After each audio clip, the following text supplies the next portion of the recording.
I started off with just cigarettes and weed, drinking at lunchtimes at high school, completely intoxicated. I ended up dropping out of high school. There was a demonic force in my life at the end of the day that was telling me I was a failure and I couldn't do this. I started getting into cocaine, oxys, hydromorphine, fentanyl patches. So I started smoking crack cocaine, crystal meth. Eventually that progressed into doing needles. It'd honestly be easier to name the stuff I didn't really get into or didn't really dabble with. I'm Jacob Watson, and this is my testimony.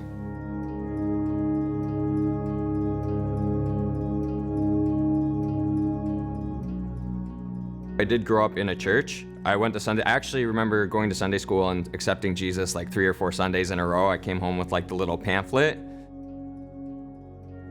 But by the time I hit grade 7 and 8, I started getting like crippling anxiety. I wasn't able to like talk, even just on a basis of like hanging out and stuff, like, oh, hey, what's up, how are you? And I'd kind of look at them, and obviously that led to like a little bit of like teasing and picking on. That started to make me really mad at like life and the world and God.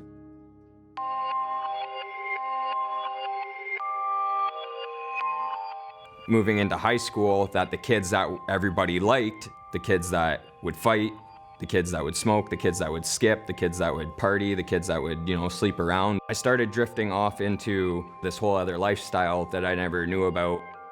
Selling drugs to make money. You don't need high school, you don't need your schooling. Like growing up, I want to say I failed at everything because like I never made the sports teams I tried out for. I never, you know what I mean? So I had this like I'm a failure resonating deep inside of me. After I dropped out of high school, I met some people and started surrounding myself around some people that were selling the heavier stuff. I got into selling cocaine. By the time I was 18, I ended up selling to an undercover and I ended up in jail. I ended up on house arrest for a bit. I ended up running when I was on house arrest. A warrant went out for my arrest, and then I was at my buddy's house and the cop showed up and I ended up running and jumping the fence in the backyard and taking off, and they chased me down and obviously they caught me. It was just too much. The people I was with were always talking about like robbing this person and stabbing this person and this and that and this and that, and the drugs were just too heavy. You know what I mean? I was shoving needles in my arms, which is, even when I started doing drugs, I'm like, oh, I'll never be that guy. I ended up being that guy. I think I was in my backyard and I was like, just, Jesus, if you are a savior, save me. Because evidently everything I'm doing isn't working out. And that was a real big turning point, but it was a progression. It wasn't an instant change. I had a buddy at the time that he was kind of 1 foot in, 1 foot out. Like he was still living the lifestyle. He was hanging around all the dope dealers and all the fighters and stuff, but he wasn't involved in it. He's the one that started tugging me back out to church. This hunger just slowly started to grow into me. Like I started opening up the Bible and reading the Bible. And I was just reading, like, I just need to read like verse 6 to 7 a day. That's it, like 1 verse a day, you know what I mean? And that's good, that's my fulfillment. And I noticed over time, because I never walked away from Jesus in this point, that my clean time started growing and my relapse time started shrinking. And then by the time I came to getting baptized, I was clean.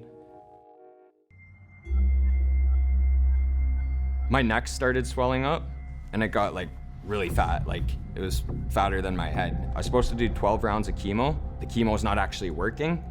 So we're gonna go ahead and we're gonna just stop the treatments here and we're gonna move on to radiation. We did the radiation and my neck shrank down and it went normal.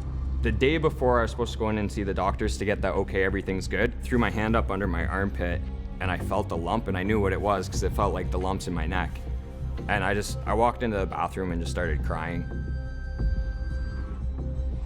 The doctors said, hey, the radiation worked on your neck, but your cancer breached the radiation and it spread to under your armpit and to your abdominals and your liver, and it's now stage 4 cancer. It's progressed to stage 4. And they kind of said, like, we're at a 50-50 chance here.